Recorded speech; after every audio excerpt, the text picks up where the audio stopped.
बाप्पाला दुर्वा का वाहतात? दुर्वा का वाहतात? कारण बाप्पाला दुर्वा आवडतात.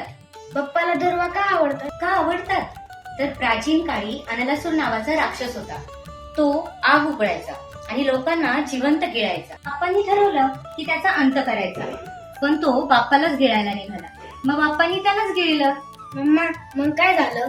तो आग उकळत असल्यामुळे बाप्पाच्या शरीराची खूप आग व्हायला लागली.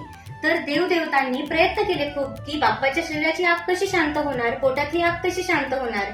तरीही काही प्रयत्न करून ते सफल झाले नाही. तर ऋषीमुनींनी काय केले की 21 दुर्वांची जोडी बाप्पाला खाऊ घातली आणि त्यानंतर बाप्पाच्या शरीराची आग थांबली. आणि तेव्हापासून बाप्पाला दुर्वा आवडतात. आणि जो कोणी बाप्पाला दुर्वा अर्पण करतो तर त्यावर बाप्पा प्रसन्न होतात आणि त्याच्या सर्व इच्छा पूर्ण करतात. म्हणून बाप्पाला आपण दुर्वा अर्पण करतो. गणपती बाप्पा मोरया, मंगलमूर्ती मोरया.